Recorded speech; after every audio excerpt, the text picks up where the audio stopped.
Assalamualaikum warahmatullahi wabarakatuh. Baik, Bapak Ibu semuanya, saya mengucapkan terima kasih. Tapi sebelum memulai acara hari ini, saya akan membacakan sedikit pantun. Pergi ke sungai memancing ikan. Cakep. Ikan kecil, ikan arwana. Salam sapa saya ucapkan. Assalamualaikum hadirin semua.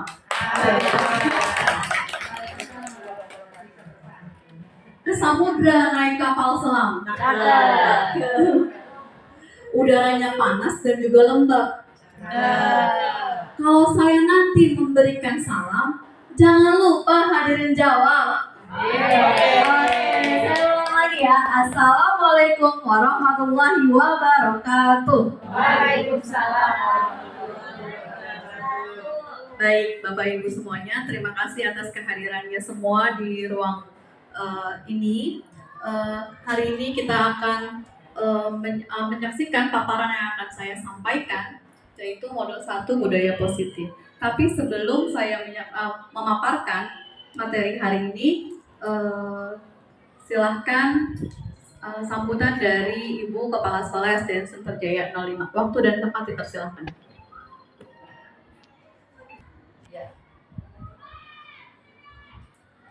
Ya, terima kasih Bu Esti. Assalamualaikum warahmatullahi wabarakatuh. Alhamdulillahirrahmanirrahim. Terima kasih banyak kepada para Bapak dan Ibu guru serta Pendik yang sudah menghadiri acara diseminasi terkait modul budaya positif dalam calon guru penggerak atas nama Bu Esti dari SDN Sunterjaya 05.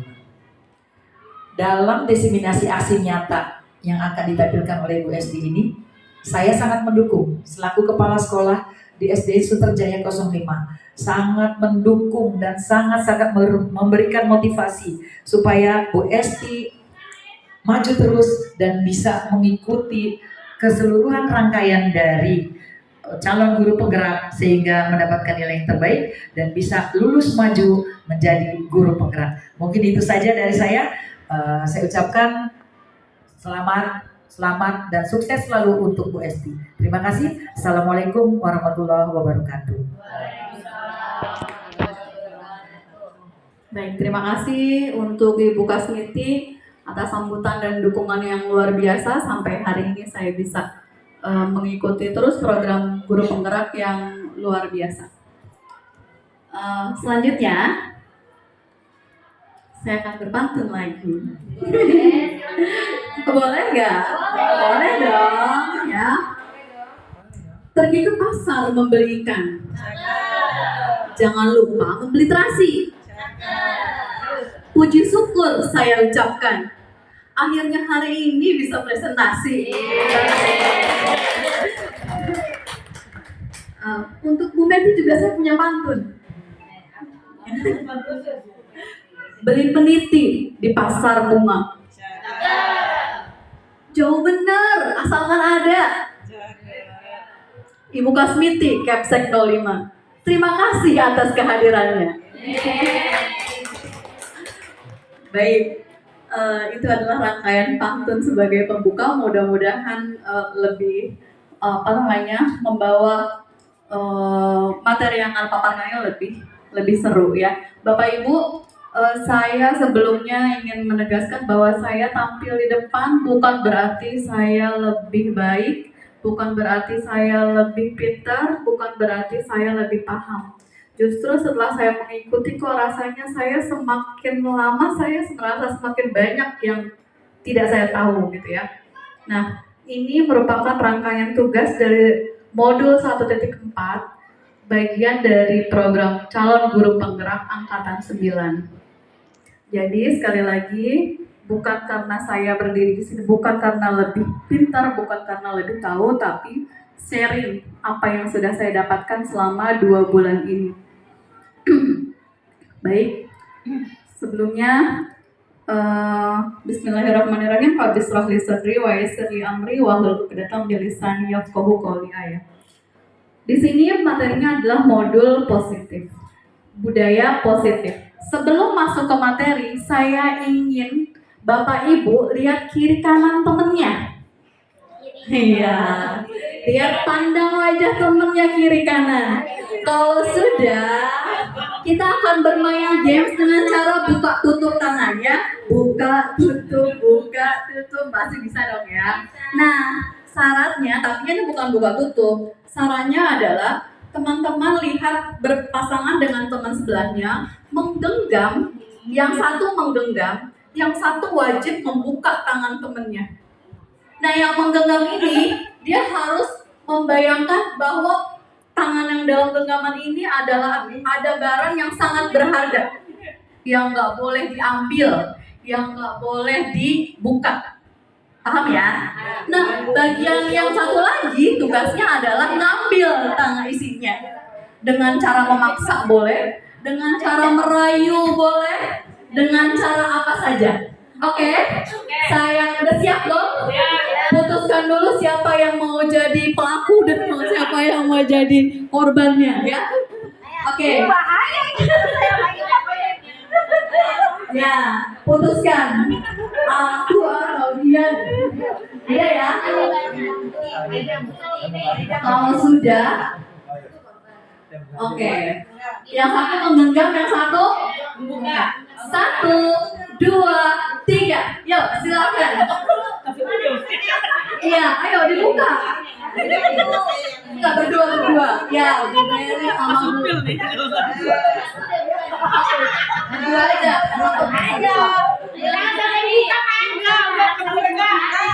Sampai kebuka. Satu aja. Iya. Udah bisa belum?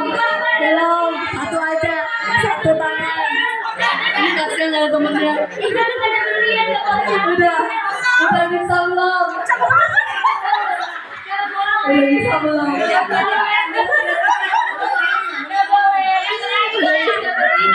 Oke, cukup Bapak Ibu.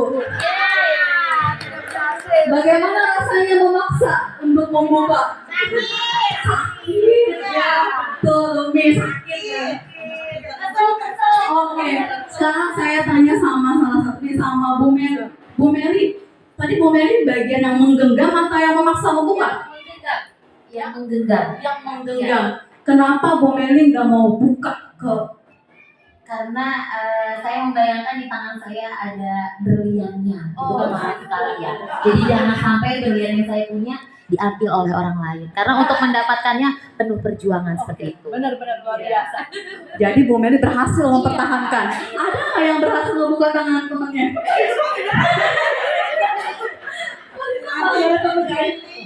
Umi berhasil nggak buka tangan Bu Tina?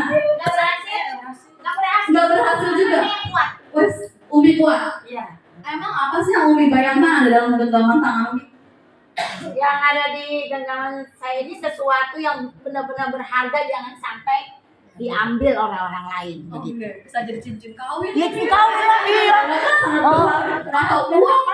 Oh iya betul. Nah teman-teman, terima kasih semuanya sudah berpartisipasi. Kalian, Bapak Ibu sadar tidak bahwa tangan kita ini atas kontrol siapa dia bisa membuka dan menutup?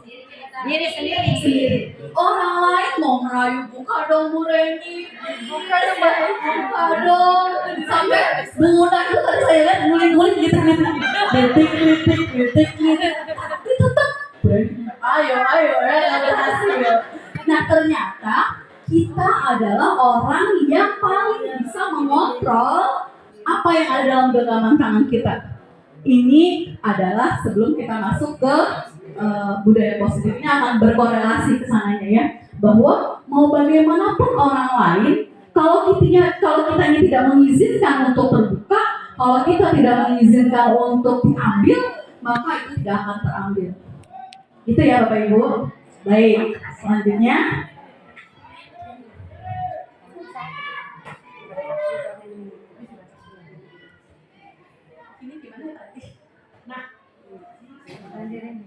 menjadi pribadi yang kritis, hormat, dan bertanggung jawab. Baik, selanjutnya next Pak. Nah, ini kita masuk dalam salah satu poinnya, perubahan paradigma. Bagaimana sih menciptakan sekolah yang aman, nyaman, berlingkungan positif, dan menyenangkan. Ini adalah poin bagaimana cara kita menciptakan lingkungan sekolah sebagai rumah kedua yang nyaman dan aman. Maka tujuannya adalah murid bisa bertingkah laku sesuai dengan disiplin positif. Oke, selanjutnya. Perubahan paradigma. Disiplin. Bapak Ibu pasti sudah hafal ya dengan kata disiplin. Apa sih itu disiplin? Bahkan kita ini selalu setiap hari itu menggaungkan apa itu disiplin. Disiplin aturan adalah mungkin saat ini yang paling dekat dengan kita kaitannya adalah dengan kepatuhan. Dengan apa lagi? Aturan, pintar, apa lagi? Pintar maaf. Bawa di kelas. Iya benar. Kepatuhan ya. Apa lagi Bu? Tata tertib, benar, peraturan, tata tertib, mematuhi, itu perilaku, benar. Perilaku yang bagaimana Bu? Perilaku yang baik. Perilaku yang baik ya, yang sesuai sama Aturan-aturan yang ada. Iya. Nah, di sini saya akan mengenalkan perubahan paradigma dengan teori kontrol. Kontrol guru dalam menghadapi murid seperti yang tadi sudah kita simulasikan, genggaman. Anak itu sebenarnya nurut karena dia itu merelakan dirinya untuk dikontrol sama kita. Bisa nggak sih kalau dia nggak mau lah? Bisa nggak? Bisa banget. Kenapa? Karena kontrol itu ada dalam dirinya. Nah, dalam kesempatan inilah salah satu poin pertama adalah disiplin positif. Bagaimana menumbuhkan anak-anak disiplin diri sehingga terciptalah motivasi internal dia untuk mematuhi peraturan di sekolah dengan cara kesadaran. Oke, selanjutnya.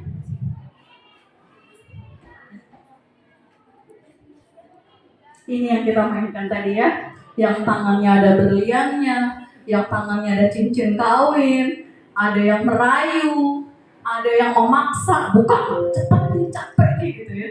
Ada yang dikitik-kitik tadi Bu Una saya lihat. Ini adalah simulasi bagaimana kita sebagai seorang guru berusaha mengajak anak murid kita untuk berdisiplin. Ada yang dengan cara memaksa, ada yang dengan cara lemah lembut, ayo dong, buka dong gitu ya. Ayo dong tangannya, itu isinya apa sih, aku pengen lihat. Ayo dong nggak tertib, kalau nggak tertib bagaimana di sekolahnya. Ada juga yang dengan cara tadi memaksa udah. Kalau kamu buka nanti aku kasih sesuatu deh dengan imbalan, gitu ya, nyogok. Iya. Nah ini akan relate sekali simulasi ini dengan materi hari ini. Oke, selanjutnya Pak.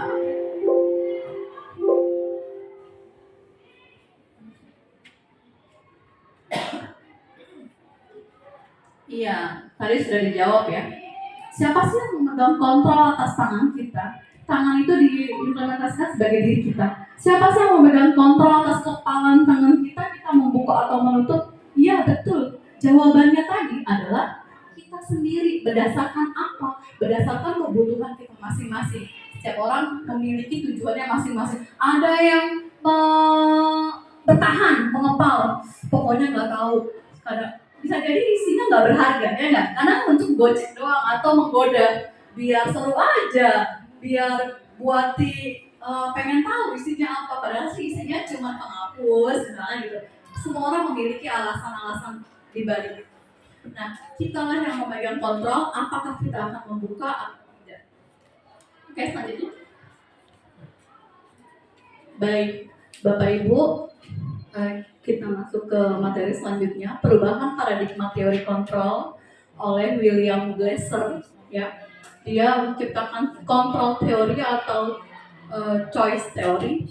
Ini dia meluruskan beberapa miskonsepsi tentang makna kontrol. Miskonsepsi adalah kesalahan-kesalahan atau kesalahpahaman yang selama ini terjadi. Yang pertama adalah ilusi guru mengontrol murid. Ternyata itu cuma sebatas ilusi Bapak Ibu. Kita bisa mengontrol anak murid kita bisa nyuruh mereka. Itu ternyata hanya ilusi.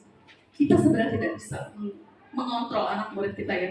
Nah ini adalah miskonsepsi beberapa kesalahpahaman yang kita pendidik pahami selama ini. Ilusi guru mengontrol murid. Awas ya kayak gambarnya. Kalau kamu masih datang terlambat lagi, Bapak akan A, B, C, D. Gak bawa buku, awas ya. Nah, di sini. Selanjutnya yang kedua adalah ilusi bahwa semua penguatan efektif dan bermanfaat. Kita percaya bahwa kata-kata penguatan itu menguatkan karakter. Bahwa bujukan bisa menguatkan karakter. Bisa efektif dan bermanfaat. Tapi sayangnya, 1000 sayang, bahwa itu merupakan bagian dari ilusi. Ya, ilusi itu sebenarnya nyata nggak sih? Nyata nggak Bapak Ibu? Enggak. Ilusi itu kayak kita mengira iya, tapi sebenarnya tidak. Ya, kita merasa kita udah bujuk, ya. Kamu besok kalau ke sekolah mandi dong. Kalau mandi kan A, B, C, D gitu. Nah, kita merasa kita sudah memberikan mereka penguatan positif dan efektif, tapi ternyata ini merupakan bagian dari ilusi. Bagaimana yang akan dijelaskan nanti akan saya jelaskan di poin selanjutnya. Yang ketiga, ilusi bahwa kritik dan membuat orang merasa bersalah dapat menguatkan karakter. Guru paling sering melakukan ini, ya. Kita bisa mengkritik anak murid kita dan membuat dia merasa bersalah dengan dalih kita akan menguatkan karakter mereka. Nah, padahal Bapak Ibu, kritik siapa yang suka dikritik? Ya, kritik selembut apapun, sebahasanya seenak apapun, tetap tidak akan enak diterima. Ya, jadi kritik itu bukan hanya tidak dapat menguatkan karakter ternyata, justru dia melukai anak didik kita. Yang terakhir adalah ilusi bahwa orang dewasa memilih hak untuk memaksa. Iya nggak Bapak Ibu nih? Iya, di rumah, di sekolah, bahkan kakak kelas sama adik kelasnya juga mungkin berpotensi melakukan hal yang sama. Yang gede paksa yang kecil. Guru sebagai orang dewasa itu merasa memiliki hak untuk memaksa. Mereka bisa nggak dipaksa? Ada yang bisa dipaksa. Tapi itu bisa nggak mengontrol sebenarnya? Mengontrolnya kelihatan karena mereka takut sama hukuman aja gitu ya. Tapi sebenarnya bagaimana nih? Ya, oke, selanjutnya Pak. Nah ini selanjutnya adalah siapa sih sesungguhnya yang memiliki kontrol? Kita masih ada di stimulus respon yang ini. Oke, saya mulai tidak kelihatan. Kita mencoba mengubah orang berpandangan sama dengan kita. Iya enggak? Padahal teori kontrol mengatakan kita berusaha memahami pandangan orang lain yang mungkin berbeda tentang dunia. Mereka mungkin memiliki pandangan yang lain, gitu ya. Perilaku buruk dilihat sebagai suatu kesalahan. Kalau anak nimpuk temannya nakal, gitu. Padahal kita nggak tahu, mungkin dia lagi habis latihan main bola, terus kayaknya udah lemes nih tangan nih, bisa nggak coba terus gitu ya. Semua perilaku memiliki tujuan. Ternyata anak murid kita juga sama. Mereka berhak dimengerti. Mereka berhak memiliki tujuan. Sama seperti kita manusia dewasa, anak-anak juga memiliki tujuan. Lainnya orang lain bisa mengontrol saya. Oh ternyata hanya Anda yang bisa mengontrol diri Anda sendiri. Tadi Bapak Ibu sudah membuktikan bahwa saya lah penguasa diri saya sendiri. Ya, orang lain mau kayak gimana kek, mau rayuan kek, mau paksaan kek, mau hinaan kek, mau kritikan kek, nggak ngaruh. Pemaksaan ada pada saat bujukan gagal. Udah gagal nih, bujuk-bujuk Bu Reni. Akhirnya dipaksa. Buka. Ya.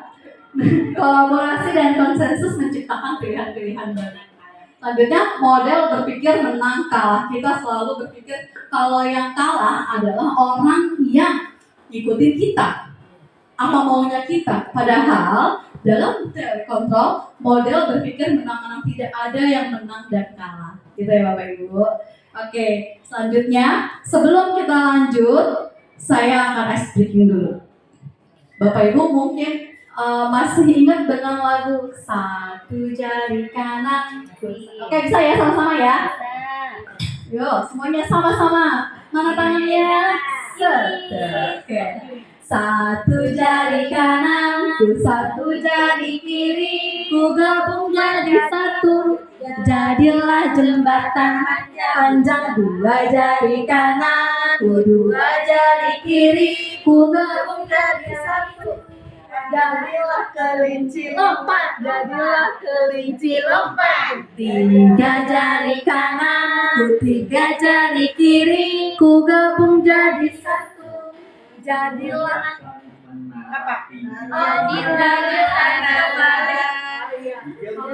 jadilah kamera cekrek, jadilah kamera cekrek. Empat jari kanan, empat jari kiri, ku gabung jadi satu, jadilah rumahku, jaga kebersihan. Lima jari kanan, ku lima jari kiri, ku gabung jadi satu, jadilah salaman, saling bermaafan. Iya.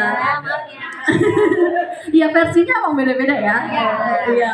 Itu namanya teori kontrol, semua orang bebas ya. Namanya kemerdekaan belajar. Oke, selanjutnya Pak Apri.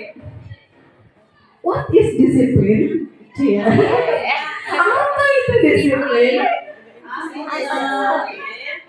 Coba saya tanya sama Pak Riza. Pak Riza sebagai bapak guru, memahami disiplin apa sih disiplin? Aturan. Ya boleh aturan. Kalau Bu Nani,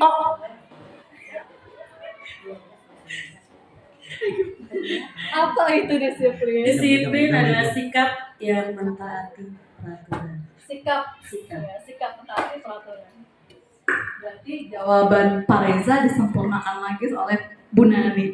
Nah, sekarang dari saya kiri, Bu Unah nih. Apa sih Bu Unah disiplin itu, Bu Unah? Setahu saya ya Bu, disiplin itu tentang waktu. Waktu. Iya. Tertib gitu ya. Iya, tepat waktu gitu ya. Bukan janjian Bu. Baik, disiplin itu tentang peraturan, tentang menaati peraturan, tentang waktu, tentang sikap ya. Oke, coba kita intip Pak Apri. Ketika mendengar kata disiplin, yang terbayang sama kita apa ya? Oh, pasti menghubungkan dengan kata tertib, kepatuhan, peraturan. Kata disiplin juga sering dihubungkan dengan hukuman. Padahal sungguh berbeda disiplin sama hukuman. Karena belajar tentang, sekarang kita lagi belajar yang positif ya, budaya positif, disiplin positif. Maka tidak harus memberi hukuman. Kalau bisa malahan hukuman itu tidak dipakai atau ditinggalkan ya, tidak digunakan sama sekali. Nah, Bapak Ibu, bagaimana seorang anak bisa disiplin, bisa mencapai tahap disiplin? Selanjutnya, saksikan slide selanjutnya. Oke, di sini Bapak pendidikan kita, yaitu Ki Hajar Dewantara, mengatakan bahwa disiplin itu tumbuh dari anak yang merdeka.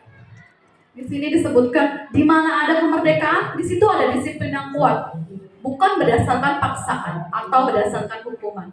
Jadi, kalau seorang anak memiliki motivasi intrinsik dari dalam, dia tidak terikat oleh guru, misalkan, maka dia akan merdeka melakukan disiplinnya. Dia datang tepat waktu bukan karena takut sama bapak ibu guru yang piket, tapi dia datang tepat waktu karena memang dia menghargai dirinya. Oh, saya tepat waktu karena saya memang orangnya tepat waktu, menghargai waktu gitu ya. Lalu sungguh disiplin itu bersifat self disiplin atau disiplin diri yang mewajibkan kita sekeras-kerasnya. Peraturan itulah yang harus ada dalam suasana yang merdeka. Ini adalah pandangan dari Ki Hajar Dewantara. Ki Hajar Dewantara ini banyak disebutkan dalam materi atau modul-modul CGP yang saya pelajari. Ini curhat sedikit ya Bapak Ibu. Jadi saya di awal itu mempelajari bagaimana filosofi KHD. KHD ini Ki Hajar Dewantara. Beliau eh, mengumpamakan seorang guru sebagai seorang petani. Seorang petani yang menyiapkan tanah ya untuk menumbuhkan padinya supaya subur, menghilangkan gulma, menghilangkan hama, menjaga supaya tanahnya siap untuk untuk diolah. Nah, pandangan filosofi Ki Hajar Dewantara adalah guru itu menuntun kodratnya. Nah, sebagai petani, kodratnya adalah menanam padi. Dia bisa suburkan tanahnya, menyiapkan, menghilangkan gangguan, tapi dia tidak bisa mengubah. Kalau dia nanamnya padi, tidak mungkin tanahnya akan tumbuh jagung. Jadi tidak bisa melanggar kodratnya ya, tapi dia bisa mengusahakan supaya berkembang dengan maksimal sesuai dengan kodratnya. Nah, di sini Ki Hajar Dewantara berpendapat bahwa disiplin itu harus merdeka, tumbuh dari jiwa merdeka dan harus berupa self disiplin atau disiplin diri. Jadi tidak boleh ada paksaan. Selanjutnya Pak, disiplin adalah kemampuan memerintah diri sendiri dalam mengontrol dan menguasai ya tanggung jawab tanpa terperintah orang lain. Ya, nanti kita akan melihat bagaimana menciptakan anak yang bisa memiliki disiplin diri. Ada langkah-langkahnya. Ya, selanjutnya. Sini nggak kelihatan ya. Di sini selanjutnya adalah teori motivasi perilaku manusia. Bapak Ibu, seperti yang sudah saya sampaikan sebelumnya, semua tindakan atau perilaku memiliki alasannya masing-masing ya. Yang pertama adalah untuk menghindari ketidaknyamanan. Ya udah deh, tangannya tadi saya buka aja deh. Daripada dikritikin terus, daripada dicubit-cubit, daripada dikritikin, apa yang akan terjadi ya jika saya tidak melakukannya? Ini adalah motivasi yang pertama. Yang kedua adalah motivasi yang tadi katanya slogan, buka deh, nanti aku kasih ini deh, aku ganti. Untuk mendapatkan imbalan dari orang lain. Apa ya yang akan saya dapatkan ketika saya melakukannya? Dan yang ketiga adalah motivasi menghargai diri sendiri. Saya akan menjadi orang seperti apa jika saya melakukannya? Bapak Ibu, jika Bapak Ibu sadari bahwa untuk motivasi pertama dan kedua ini masih merupakan eksternal dari luar karena pengaruh dari luar. Tapi ketika sudah sampai di poin ketiga, di motivasi ketiga untuk menghargai dirinya sendiri, sudah masuk ke motivasi internal. Jadi dia itu tidak lagi tergantung pada orang lain. Mau ada orang, mau ada gangguan, karena saya lah yang menentukan kontrol diri saya. Gitu ya. Nah, kira-kira kalau anak murid kita, banyaknya yang mana ya? Iya, pastinya karena takut dihukum. Benar banget Bu Meli ya, karena takut dihukum. Kalau dihukum nanti nggak enak rasanya, tidak nyaman. Jadi karena mereka takut tidak nyaman dan khawatir dengan hukuman, maka mereka melakukanlah sebuah disiplin gitu. Oke, selanjutnya Pak Aprik. Oke, selanjutnya adalah hukuman, konsekuensi, dan restitusi. Ini adalah materi baru sebenarnya yang saya dapat ya. Hukuman kita apa sih bedanya ya? Hukuman, konsekuensi, dan restitusi. Di sini hukuman itu katanya yang menyakitkan. Menyakitkannya di mana? Baik secara fisik maupun secara psikis. Yang kedua, nggak nyaman untuk jangka panjang. Jangka pendek juga nggak nyaman. Selanjutnya, anak akan tersakiti. Korban mendapatkan keadilan. Kenapa di sini korbannya dikasih tanda kutip? Karena kadang-kadang guru itu berperan sebagai korban ternyata. Ya, karena kamu nggak tepat waktu, jadi kamu harus bersihin kamar mandi. Si korban ini, ya, guru itu merasa dia sebagai orang yang dirugikan. Ini karakter dari hukuman. Karakter hukuman adalah murid akan tersakiti, perilakunya pasif agresif dan meningkat. Dan biasanya kalimatnya selalu, kamu ya selalu aja dia lagi ya. Bersifat satu arah saja. Bu Reni pernah melakukan hukuman terhadap anak muridnya? Ya pernah. Contohnya apa kesalahan anak murid itu? Contohnya misalkan seharusnya datang 10.45 tapi dia terlambat gitu ya, misalkan jam 11 lewat gitu. Terus hukumannya apa tuh? Biasanya dinasihatin dulu nih, diomongin dulu. Terus biasanya saya bilang tunggu dulu di luar gitu sekitar 5 menit gitu baru boleh masuk supaya dia ada efek jerahnya gitu. Ya, sebenarnya hampir dari kita itu Bapak Ibu guru sebagai pendidik pastinya akrab banget ya sama hukuman ya, hukuman A, hukuman B, hukuman C pastinya. Nah, selain dari hukuman ini ternyata ada loh ya langkah step selanjutnya yang bisa kita kembangkan dari hukuman menjadi sebuah konsekuensi. Konsekuensi itu sesuatunya harus terjadi, ini karakternya. Nggak nyaman sih buat anak murid yang baik jangka panjang maupun jangka pendek. Korban bisa diabaikan, tapi biasanya konsekuensi ini biasanya selalu disosialisasikan dulu terhadap anak-anaknya. Oke, anak-anak kalau misalkan kalian telat 10 menit, berarti kalian akan dikurangi waktu istirahatnya 10 menit. Anak-anak sudah tahu, ya. Jadi mereka udah tahu ketika mereka kesalahan ini, maka mereka harus mendapatkannya ini.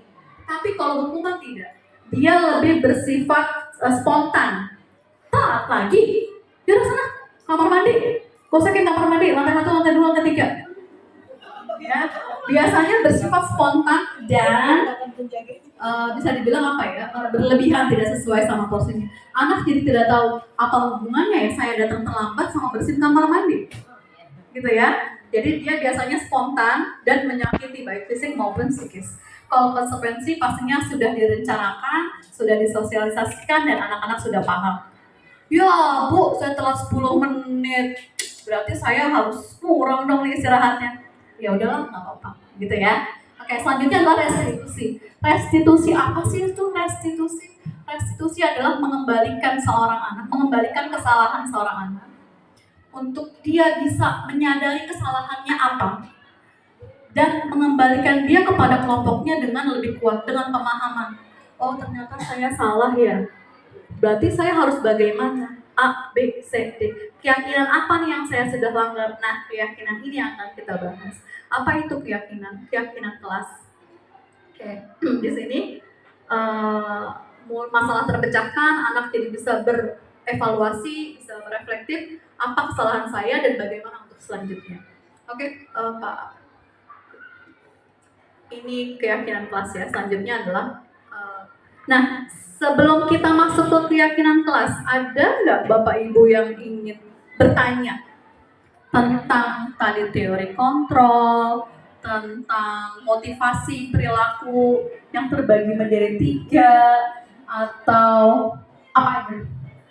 Ada yang ingin bertanya atau mungkin menanggapi?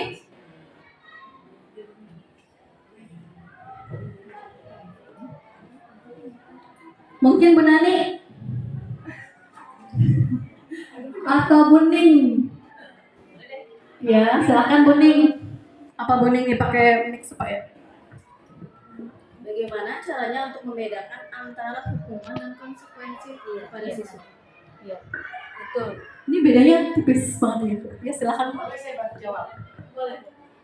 Saya akan mencoba menjawab dari pertanyaan Buding Eko terkait hukuman dan konsekuensi. Kalau hukuman itu, tadi sudah dijelaskan bahwa hukuman itu spontanitas datangnya dari guru ataupun siapapun orang ketika melihat satu kesalahan yang dilakukan oleh siapapun langsung dikenakan hukuman. Tetapi kalau konsekuensi itu biasanya sudah disepakati dulu di awal.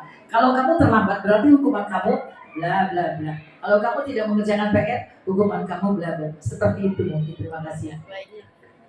Terima kasih Bu Eko Wahyuningsi dan terima kasih Bu Kasmiti yang sudah membantu menjawab ya, merespon. Oke, selanjutnya adalah keyakinan kelas. Keyakinan kelas ini adalah kebajikan-kebajikan universal atau kebaikan-kebaikan yang lepas dari agama apapun, dari nilai-nilai apapun, dia kebajikan-kebajikan universal yang dipercaya ini membuat seseorang menjadikan motivasinya lebih kuat. Contohnya, Bapak Ibu kalau naik motor pakai helm? Nah, pakai helm ya. Buna pakai helm kalau naik motor? Betul, kalau jauh ya. Nah, apa dong bedanya keyakinan kelas sama peraturan kelas? Gitu ya. Apa sih bedanya keyakinan sama peraturan? Saya umpamakan dengan helm tadi, orang yang memiliki keyakinan, dia akan menggunakan helm karena dia tahu helm itu bisa melindungi dirinya. Tapi kalau orang yang meyakini bahwa pakai helm adalah sebuah peraturan, maka dia pakai helm karena takut ada polisi, takut ditilang. Jadi, menurut Bapak Ibu, mana yang lebih kuat, keyakinan atau peraturan? Nah, keyakinan pastinya ya. Keyakinan bahwa si helm ini saya pakai bukan karena takut polisi, tapi helm inilah yang bisa melindungi diri saya jika terjadi kecelakaan dan lain-lain, gitu ya. Nah, ini juga sama. Anak-anak diminta untuk curah pendapat, mereka mengumpulkan. Kalian mau kelasnya seperti apa? Contoh di kelas saya ya, Bapak Ibu. Di sini bisa mau ke WA Pak. Ada folder saat pembuatan keyakinan kelas.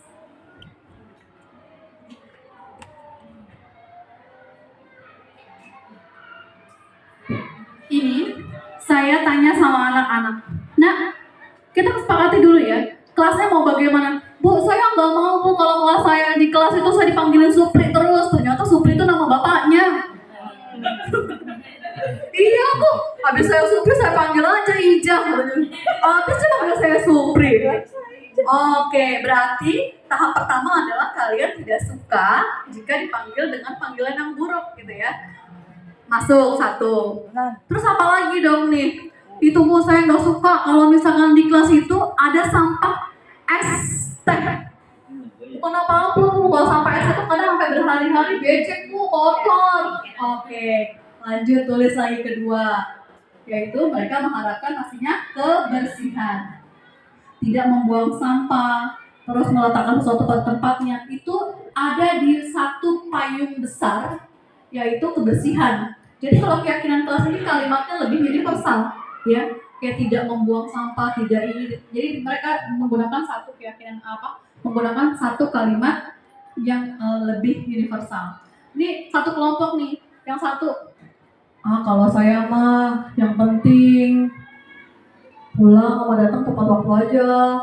Yang satu lagi, kalau saya mah yang penting boleh istirahat ke bawah Bu jajannya. Yang penting sampahnya kan saya buang.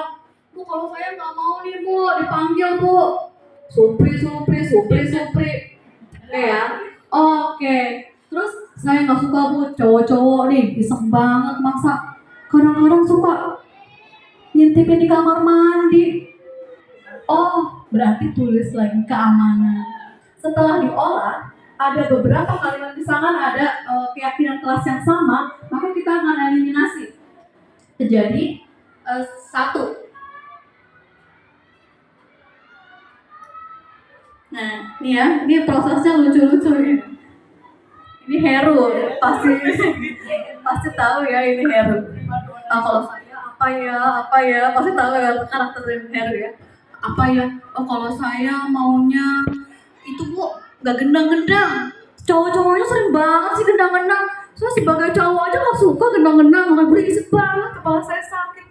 Mana kemarin kelas 5-nya naik ke atas, berisik katanya. Oh iya benar, gak boleh gendang-gendang, berarti melanggar keamanan. Ini mereka adalah pada saat curah pendapat. Semua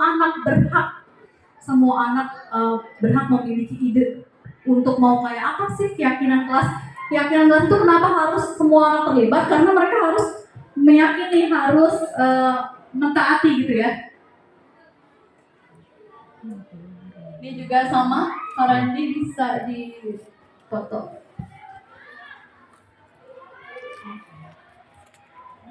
Oke, ini kelompok kedua ya. Ini kelompok ketiga, ini ada foto saya ternyata ya. Ikutan selfie tuh. Nah, ini semua anak menunjukkan. Jadi kita kayak apa? Saya memberikan kertas sticky notes yang mereka semua harus punya ide maunya kayak bagaimana. Ketika mereka semua sudah menulis, maka saya memaparkan semua di papan tulis dan mengeliminasi kalimat atau ide yang sama. Setelah itu baru dipecah menjadi sebuah keyakinan kelas yang kita sepakati. Ini proses pembuatannya. Nah, ini setelah dirangkum jadi 5 keyakinan kelas. Keyakinan kelas nama yaitu menghormati sesama, tanggung jawab, keamanan, kesehatan, mandiri. Mandiri itu melingkupi banyak hal. Contohnya tidak. Ini sering banget nih anak kelas 6 yang bukunya ketinggalan. Akhirnya minta tolong gurunya untuk telepon mamanya anterin. Nggak mau, sering ada ibu-ibu nganterin bolak-balik. Oke, masuk mandiri. Kesehatan yang tadi buang sampah. Sampahnya sembarangan. Bahkan HPST aja ada di lantai 3. Jangan sampai ada sampah seperti itu. Oke, masuk ke kesehatan. Keamanan, tidak gendang-gendang meja. Tidak apalagi nyelengkat temennya. Lalu ada lagi menghormati sesama tadi ya, nggak manggil Supri, itu nama bapaknya, sopan gitu. Oke, ini adalah sekilas dari keyakinan kelas. Ketika anak melanggar, maka dia sudah tahu apa yang harus, konsekuensi apa yang akan diterima. Selanjutnya Pak. Sampai keyakinan kelas ya.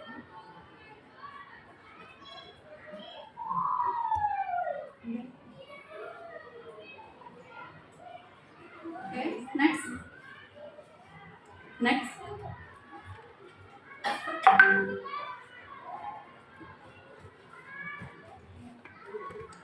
Oke, ini juga tadi sudah saya jelaskan cara pembentukan keyakinan kelasnya. Next Pak Aprik. Ini bedanya peraturan dan tanggung jawab. Peraturan selalu kembalikan buku ke tempatnya. Kalau keyakinan kelas, tanggung jawab maksudnya. Jadi kalimat tanggung jawab, kalimat keyakinan kelas itu lebih umum ya. Bapak Ibu berarti ini bisa memuat beberapa poin di bawahnya. Dilarang mengganggu orang lain, berarti menghormati orang lain dan diri sendiri. Dilarang melakukan kekerasan, keselamatan, menghormati orang lain, keamanan, bisa masuk ke sini. Ini adalah proses pembuatan keyakinan kelas. Bagaimana Bapak Ibu bisa, kalau bisa di kelas semua membuat juga keyakinan kelas supaya bisa disepakati bersama. Oke, selanjutnya. Oke, ini tadi sudah ya, saya contohkan tadi di kelas saya. Pastinya Bapak Ibu juga banyak yang sudah membuat, saya lihat kemarin Bu Reni juga sudah buat. Mungkin ya, Bapak Ibu guru yang lain juga sudah. Selanjutnya ya. Nah, ini selanjutnya adalah 5 kebutuhan dasar manusia. Bapak Ibu, kita lahir di dunia ini pasti memiliki berbagai macam kebutuhan. Nah, kebutuhan dasar ini dibagi menjadi 5. Yang pertama adalah kebutuhan bertahan hidup, bersifat fisiologis dan biologis. Bagaimana kita membutuhkan tempat tinggal, makanan, ya survival itu masuknya ke sini, ke bertahan hidup. Kalau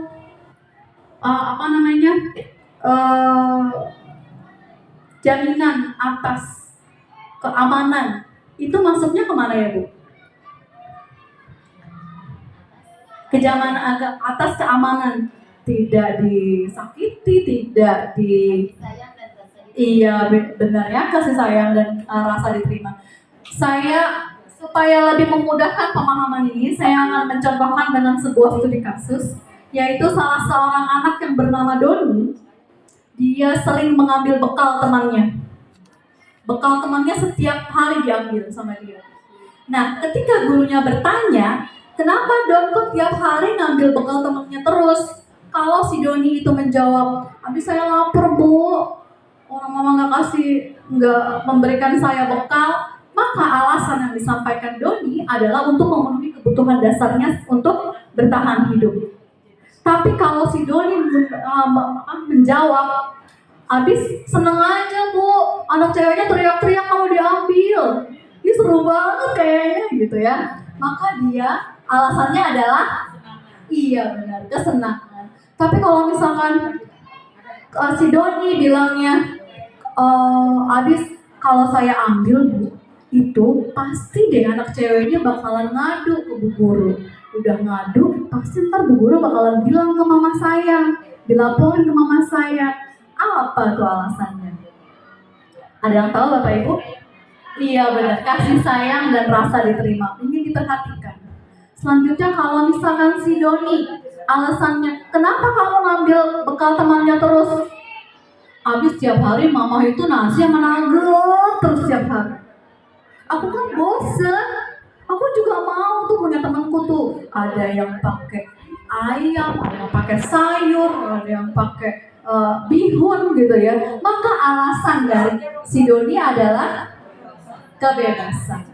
Ya, ini adalah simulasi ya untuk memahami bahwa manusia ini memiliki loh kebutuhan dasar ini. Oke, selanjutnya Pak Apri.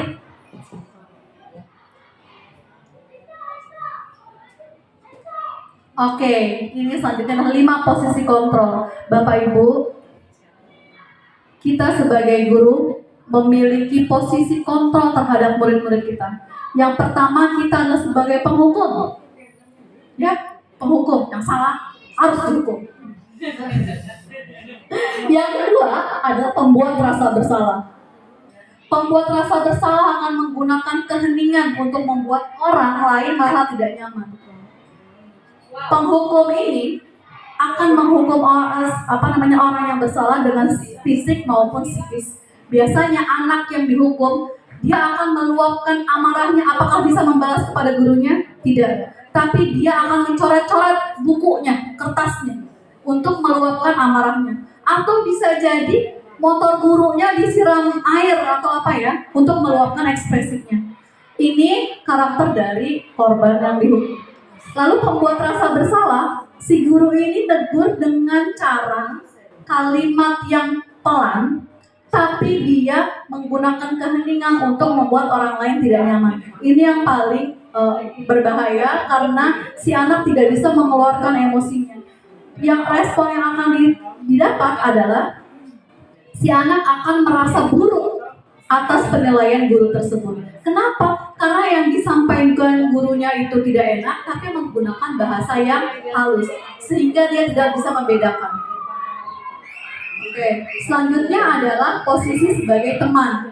Posisi ini guru tidak akan menyakiti muridnya, tapi akan tetap berupaya mengontrol murid melalui persuasi atau ajakan.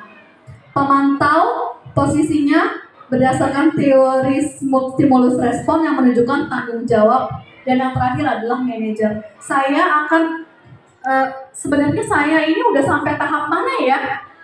Posisi kontrol saya akan menyajikan dalam video.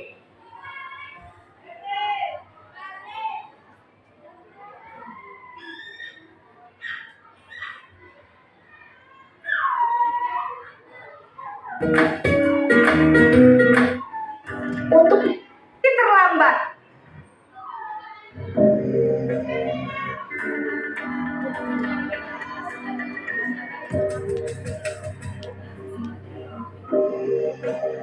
Kita tonton bersama ini untuk lebih jelas.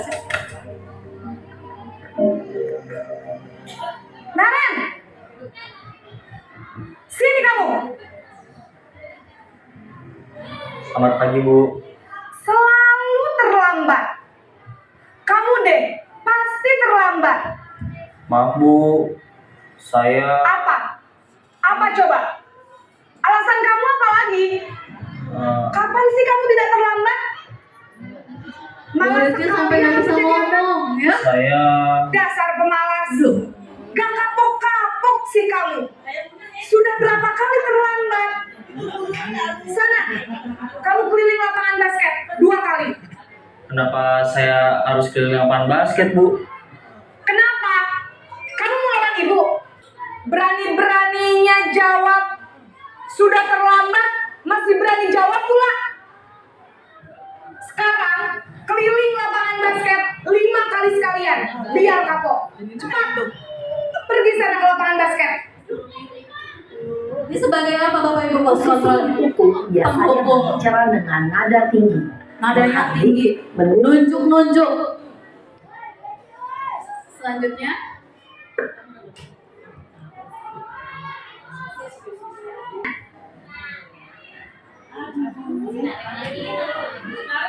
Selamat pagi Bu. Naren, kamu kenapa terlambat lagi, nak? Ya Tuhan, Naren, kamu senang ya bikin ibu susah ya? Kalau kamu terlambat lagi, nanti ibu yang ditegur bapak kepala sekolah, nak. Disangka ibu tidak bisa membina kamu. Duh, gimana ini? Maaf Bu.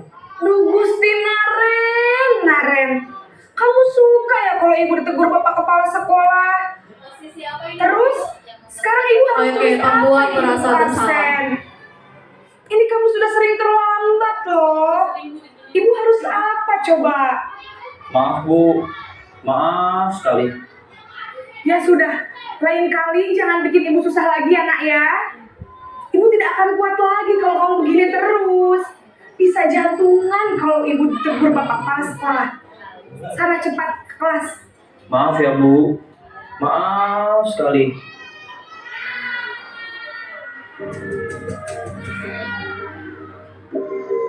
Dari nada bicaranya juga beda-beda ya Bapak Ibu di sini, posisi kontrol. Naren,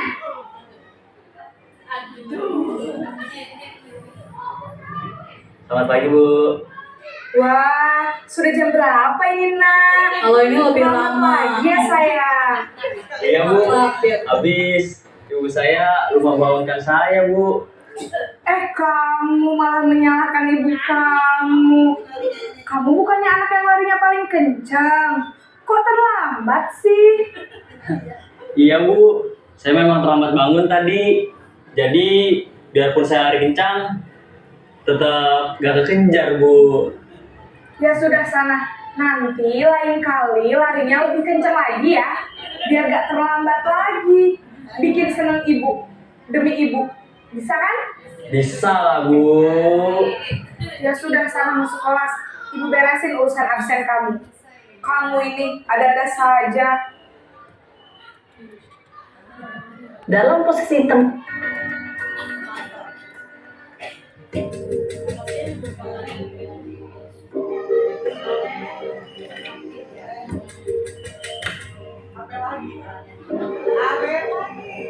Naren!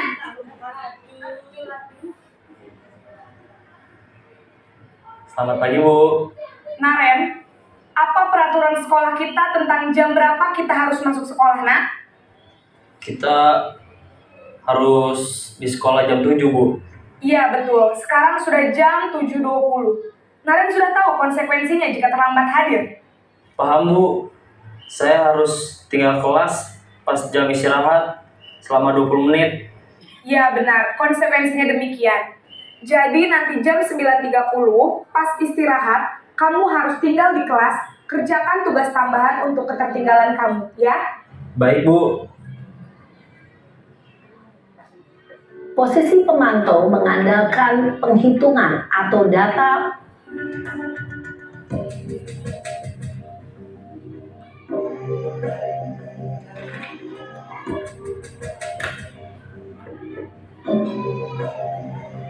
Naren!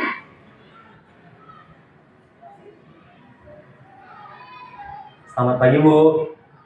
Selamat pagi, Naren. Maaf Bu, saya terlambat. Iya, sekolah masuknya jam 7, sekarang sudah jam 7.20. Jadi sekarang bagaimana ini, Naren? Maaf Bu, saya lupa setel alarm saya semalam. Baiklah, menurut kamu, keyakinan sekolah yang mana yang perlu kamu tingkatkan?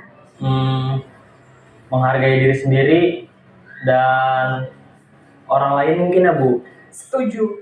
Jadi, apakah Naren meyakini prinsip saling menghormati tersebut? Iya Bu, saya meyakininya. Apakah Naren bersedia memperbaiki masalah keterlambatan ini? Bersedia Bu. Bagaimana kamu akan perbaiki masalah keterlambatan ini? Saya akan coba untuk tidak lupa menyetel alarm saya Bu. Baik, kalau Naren lupa menyetel alarm di rumah, ada orang yang kira-kira bisa bantu mengingatkan tidak? Ada Bu. kakak saya, Kak Ema. Ada lagi selain Kak Emma? Selain Kak Ema, ada ibu saya. Baik, jadi yang mengingatkan Naren adalah Kak Emma dan ibu kamu ya. Kira-kira akan mulai start alarm apa Baik, nih Naren? kita sudah menyaksikan 5 posisi kontrol yang Bapak Ibu guru lakukan ya. Ada yang ingin menanggapi atau bertanya dari video ini mungkin? Oke, Bu Meli. Kalau dari 5 posisi kontrol yang tadi sudah dipaparkan oleh Bu Esti, menurut saya pribadi sepertinya saya masuk ke dalam yang keempat, sebagai pemantau ya. Mudah-mudahan saya bisa seperti yang terakhir ini nih, karena posisi manajer, kontrol manager ya. Karena kalau yang terakhir ini, jadi si anak itu diajarkan untuk bagaimana cara dia memecahkan masalahnya seperti itu. Iya, cari solusinya. Kalau untuk saat ini saya sepertinya masih berada di posisi pemantau. Semoga selanjutnya saya bisa ke tahapan posisi kontrol yang manajer seperti itu. Baik, terima kasih Bu Meli. Iya, ini bagian dari refleksi kita ya. Sudah sampai tahap posisi kontrol yang manakah kita? Nah, Bapak Ibu silakan jawab masing-masing dalam hati ya. Karena di sini disebutkan contohnya cara mengucapkan, cara menegurnya pun bahasanya beda-beda, dari nadanya, dari si intonasinya. Pembuat penghukum biasanya lebih keras satu arah ya, bertubi-tubi sampai si murid ini tidak memiliki kesempatan untuk berbicara. Lalu pembuat rasa bersalah biasanya menyampaikan dalam nada lembut malahan ya, nada lembut tapi justru berakibat sangat fatal karena dia menggambarkan citra dirinya sebagai anak yang gagal atau anak yang buruk. Oke, selanjutnya kembali ke slide Pak. Kita sudah menyaksikan posisi kontrol. Selanjutnya di sini ya, oke ini sudah, tadi saya sudah paparkan yang ini. Selanjutnya next. Oke, ini saya kecewa sekali dengan kamu. Ini pembuat orang merasa bersalah ya. Kamu tidak pernah benar melakukannya di penghukum. Bapak Ibu pasti sudah bisa menganalisis kalimat ini masuk dalam posisi kontrol yang mana. Ya, bagian dari kata ini mana sih yang paling sering saya ucapkan? Ya, silahkan untuk refleksi masing-masing. Wah, ternyata saya yang A, yang B, yang C, yang ini. Apakah saya sudah masuk ke penghukum, ataukah saya masih penghukum, atau pembuat rasa bersalah, pemantau, atau manajer? Kita silahkan berefleksi masing-masing. Selanjutnya, segitiga restitusi. Apa itu restitusi? Restitusi ini adalah poin terakhir ya dalam materi hari ini. Restitusi adalah menciptakan kondisi bagi murid untuk memperbaiki kesalahannya. Pak Idan Apri silakan membuka video yang satu lagi. Di sini kita akan memecahkan masalah secara restitusi. Oke, ini ada tahapannya, 3 tahapan dalam proses restitusi, yaitu mengidentifikasi, di sini ya videonya. Oke. Apa itu restitusi? Mengembalikan seorang anak, ya, memperbaiki kesalahannya sehingga dia menjadi lebih kuat dan dia memahami kesalahannya apa. Teori kontrol Dr. William Glasser. Segitiga restitusi adalah suatu proses dialog yang menggunakan penerapan segitiga restitusi. Ini ada studi kasus ya, seorang anak melakukan sebuah kesalahan. Siang Sarah. Siang Pak. Sudah lama gak ketemu Sarah? Kenapa hari ini ada di sini? Kesel Pak, kesel banget. Masa aku dikatain tukang fitnah Pak? Ya aku marah lah. Aku balik ngatain Eka di depan kelas. Kesel banget. Oh begitu. Ya pasti kamu marah dan kesal. Bapak juga akan marah apabila ada yang menuduh Bapak seperti itu. Oke, tahapan pertama adalah menstabilkan identitas. Pada saat itu, kamu mau melakukan apa? Tahapan Ya saya langsung ngatain Eka lah Pak. Kesel banget. Saya bentak-bentak dia di depan teman-teman lain. Oh begitu. Pasti kamu melakukan seperti itu karena suatu alasan tertentu, bukan? Iyalah, masa saya diam saja Pak? Ya saya bela diri lah. Masa saya dituduh tukang fitnah? Ya wajar lah. Mempertahankan harga diri itu sesuatu yang penting buat kamu. Untung kamu tidak bertindak lebih gegabah lagi. Hanya membentak-bentak. Iya Pak. Untung saya masih bersabar dan hanya membentak saja. Sudah gemes padahal, saya pasti bela diri lah. Ya, pasti ya. Tapi kamu memilih untuk tetap bertahan dan bersabar. Kamu memilih untuk tidak berbuat lebih parah lagi, bukan? Iya. Nah, sekarang coba kita lihat lagi. Tindakan kamu yang bentak-bentak Eka di kelas. Tindakan kamu itu kira-kira sesuai dengan keyakinan kelas atau prinsip kamu tidak? Enggak lah, Pak. Capek, Pak, jadi pemarah. Jadi, keyakinan atau prinsip mana yang kurang sesuai dengan keinginan kamu? Ya, saya sebenarnya sangat menghargai orang lain. Mungkin saat itu saya menjadi emosi, jadi tidak menunjukkan sikap itu. Kamu meyakini tidak? Menghargai orang lain itu penting buat kamu. Yakinlah, Pak. Iya, setuju. Kita harus saling menghargai. Namun, ada juga keyakinan yang kita sepakati yang perlu kita jalankan apabila kita sedang marah, bukan? Ya, saya bisa lebih proaktif, mulai dengan diri sendiri. Saya bisa jadi lebih bersabar, mengambil waktu jeda untuk berpikir mau apa selanjutnya. Kira-kira kamu bersedia memperbaiki masalah ini tidak? Bersedia, Pak. Kalau kamu memperbaiki masalah ini, kamu akan menjadi orang seperti apa? Saya akan menjadi orang yang bertanggung jawab kali ya, Pak. Dan senantiasa proaktif. Iya, menurut kamu bagaimana rasanya menjadi orang seperti itu? Ya nyaman lah, bangga bisa bersabar dan menahan diri. Baiklah kalau begitu. Yuk kita pikirkan bagaimana. Oke, kembali ke slide Pak Apri. Yang tadi kita saksikan adalah bagian dari langkah segitiga restitusi ketika menangani seorang anak yang bermasalah ya kasus. Dan ada 3 tahapan dalam segitiga restitusi. Yang pertama adalah mengidentifikasi, ya. Slide next please. Di sini, di segitiga restitusi, langkah pertama paling dasar adalah menstabilkan identitas. Oh, kamu marah ya? Ya, jadi kita mengenalkan dulu si anak itu, oh ini ini namanya marah, ini namanya kesel. Oh begini ternyata rasanya, itu yang harus kamu kenali. Yang kedua adalah validasi tindakan yang salah. Kita tidak langsung menyalahkan anak-anak tersebut yang melakukan kesalahan. Kita menerima, oh kamu marah karena A, B, C. Di sini, kamu pasti punya alasan mengapa melakukan itu. Pasti rasanya nggak enak ya, pantesan kamu begitu. Oke, ini pertama menstabilkan identitas. Ketika anak sudah stabil identitasnya, diterima marahnya sama bapak ibu gurunya, maka kita mulai melakukan validasi tindakan yang salah. Kita membenarkan dalam tanda kutip ya, membenarkan tindakan yang salah tersebut, menerima bahwa si anaknya melakukan kesalahan. Ketika sudah selesai melakukan validasi, maka kita mulai masuk menanyakan keyakinan. Katanya, ketika anak itu diterima dulu kesalahannya dia, maka akan lebih mudah kita seorang pendidik untuk memasukkan nilai-nilai. Nilai apa yang dia lupa dari keyakinan kelas yang sudah kita buat. Oh, ini nilai-nilai apa yang kita sepakati? Iya sih Bu, habis gimana ya orang nyebelin sih gitu ya misalkan. Kamu ingin jadi orang seperti apa? Nilai-nilai menanyakan keyakinan ini penting sebagai langkah untuk menyelesaikan dari sebuah masalah tersebut ya.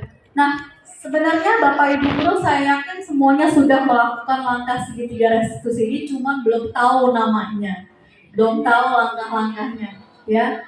Atau mungkin saya baru sampai tahap validasi, nggak ada validasinya, langsung dari menstabilkan identitas, langsung menanyakan keyakinan. Kita sangat mungkin, dan ini tidak sekaku yang digambarkan, boleh saja kita melakukan dengan cara kita. Oke, selanjutnya Pak Apri. Oke, menstabilkan identitas sudah ya, menerima bahwa si anak ini lagi marah, dia melanggar peraturan, tapi dia tuh butuh bantuan sebenarnya. Dia mencoba untuk memenuhi kebutuhannya, tapi ada benturan, dia harus bagaimana dong? Kalau kita mengkritik dia dalam keadaan dia salah, maka kita akan tetap membuat dia dalam posisi gagal.